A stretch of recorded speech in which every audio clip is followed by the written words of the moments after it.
বিসমিল্লাহির রহমানির রহিম। ইয়ারগঞ্জ রাবি উচ্চ বিদ্যালয় কর্তৃক আয়োজিত অনলাইন ক্লাসে আমার প্রিয় ছাত্রছাত্রী সবাইকে স্বাগত জানাচ্ছি। আসসালামু আলাইকুম ওয়া রাহমাতুল্লাহ।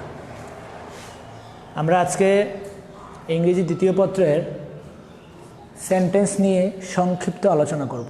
যেহেতু অনলাইন ক্লাস দীর্ঘ আলোচনা করার সুযোগ এখানে সীমিত, এই জন্য আমাদেরকে সংক্ষিপ্ত আলোচনা করতে হবে। আশা করি মনোযোগ দিয়ে তোমরা সবাই ক্লাসটি উপভোগ করবে।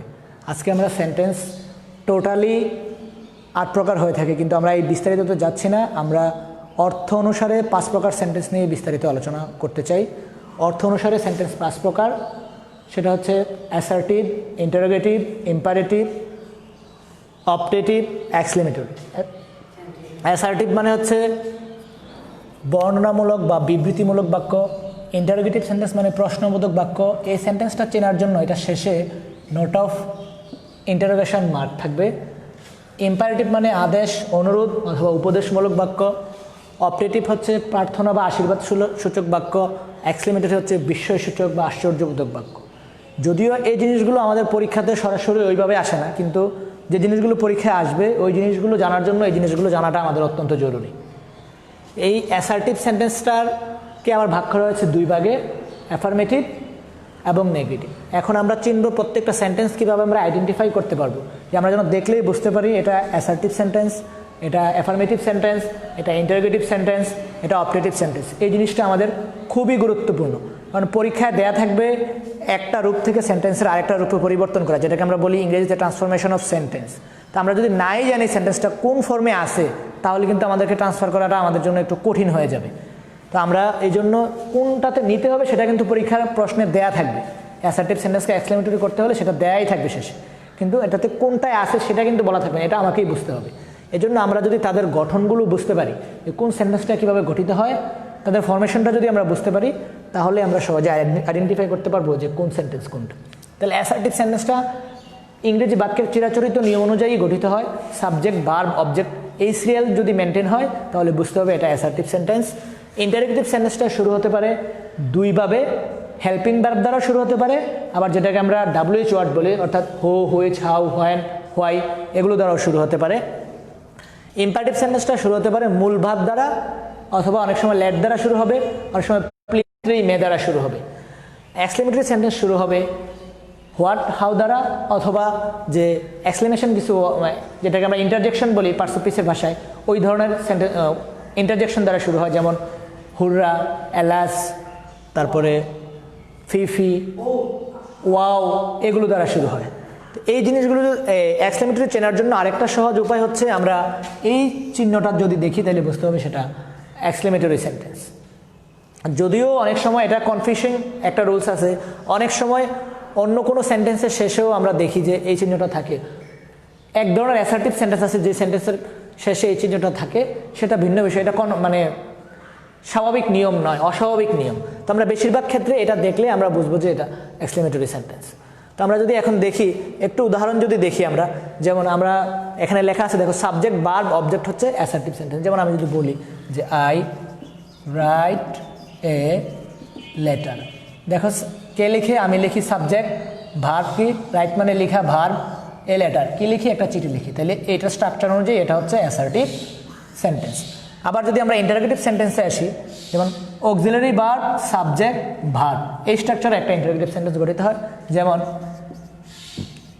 Do you eat rice, auxiliary verb, subject, মূল ভার্ব বা ভার্ব যেটাই আমরা বলি।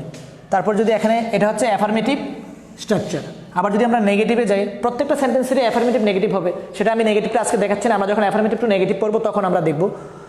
তারপরে যদি আমরা দেখি WH ওয়ার্ড দ্বারা, যেমন কেউ যদি বলে যে what class do you read in, তাহলে এই যে WH ওয়ার্ড, অক্সিলারি, মূল ভার্ব।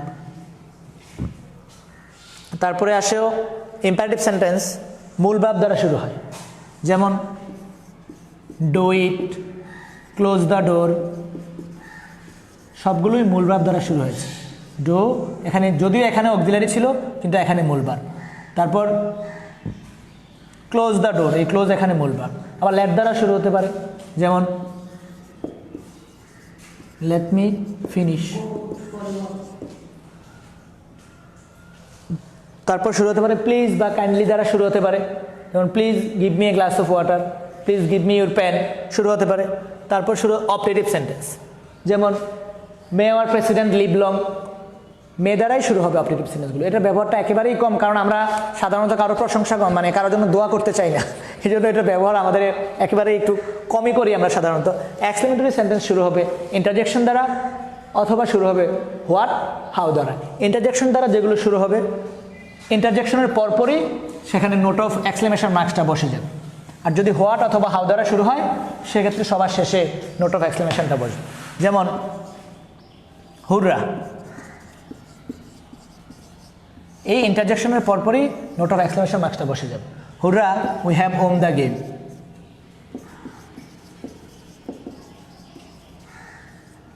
তখন ইন্টারজেকশনের পরে নোট অফ এক্সক্লেমেশনটা বসে বাকি সেন্টেন্সটা হয়ে যাবে একটা অ্যাসার্টিভ স্ট্রাকচারে। তার যদি হোয়াট অথবা হাউ দ্বারা শুরু হয় ইট ইজ, তার একটা বিশেষ দিক হচ্ছে তার শেষে সাবজেক্ট এবং ভার্ব সবার শেষে থাকবে। এই ধরনের হোয়াট এবং হাউ দ্বারা শুরু হওয়া এক্সক্লেমেটরি সেন্টেন্সগুলোতে সাবজেক্ট এবং ভার্ব থাকবে সবার শেষে। আবার যদি হাউ দ্বারা শুরু হয়, how beautiful the girl is, how beautiful the girl is.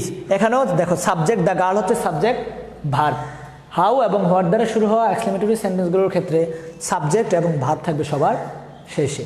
আর যদি ইন্টারজেকশন দ্বারা শুরু হয় সেক্ষেত্রে ইন্টারজেকশনের পরপর নোট অফ এক্সক্লেমেশন বসে অ্যাসার্টিভ সেন্টেন্স হয়ে যাবে, তার শেষে বসবে ফুল স্টপ। তাহলে দুইটা সেন্টেন্স আমরা একটু সহজ চেনার জন্য আমরা স্ট্রাকচারটা না জেনেও হয়তো চিনতে পারবো, সেটা হচ্ছে ইন্টারোগেটিভ এবং এক্সক্লেমেটরি। বাকি তিনটা সেন্টেন্সেরই সবার শেষে ফুল স্টপ থাকবে। দুইটা সেন্টেন্সের ক্ষেত্রে ইন্টারোগেটিভ সেন্টেন্সের শেষে নোট অফ ইন্টারোগেশন মার্কস এবং এক্সক্লেমেটরি সেন্টেন্সের শেষে নোট অফ এক্সক্লেমেশন মার্কস। এ দ্বারা আমরা সহজেই চিনতে পারবো। যদিও এই বিষয়গুলো পরীক্ষায় আসবে না, কিন্তু পরীক্ষায় যে বিষয়গুলো আসবে ওইগুলো যদি আমরা উত্তর করতে চাই তাহলে এই জিনিসগুলো জানা আমাদের একান্ত জরুরি। পরীক্ষায় আসার মধ্যে হচ্ছে ট্রান্সফরমেশন অফ সেন্টেন্স, যেটা অ্যাসার্টিভ সেন্টেন্সের দুটো রকম থেকে, অ্যাসার্টিভের দুটো রকম হচ্ছে অ্যাফার্মেটিভ এবং negative, affirmative two negative, assertive two exclamatory, assertive two interrogative. এই জিনিসগুলো পরীক্ষায় আসবে। তো আমরা আজকে সময়ের সংক্ষিপ্ততার দরুন আমরা আজকে আর ওদিকে যেতে চাচ্ছি না। এর ধারাবাহিকতায় নেক্সট ক্লাসে আমরা শিখব কিভাবে অ্যাফার্মেটিভ সেন্টেন্সকে নেগেটিভ সেন্টেন্সে রূপান্তর করতে হয়। তোমরা ইতিমধ্যেই সেন্টেন্সের সংজ্ঞাগুলো, সেন্টেন্সের গঠনগুলো মূল বইয়ে তোমরা পাবে, তোমরা বিস্তারিত দেখে নেবে। তো আগামী ক্লাসে তোমাদের সাথে আবার দেখা হবে। তোমাদের সবার প্রতি শুভকামনা, দোয়া করবে যেন আমরা এই কঠিন সিচুয়েশনে সবাই সুস্থ থাকতে পারি। স্বাস্থ্যবিধি মেনে চলার জন্য আমি সবার মতো আবারও অনুরোধ করছি, বাইরে গেলে তোমরা সবাই মাস্ক ব্যবহার করবে এবং সাবান পানি দিয়ে বারবার হাত ধুবে। আমি এই প্রত্যাশা রেখেই তোমাদের সুস্বাস্থ্য কামনা করে আজকের ক্লাসে আজকের মতো বিদায় নিচ্ছি। আল্লাহ হাফেজ।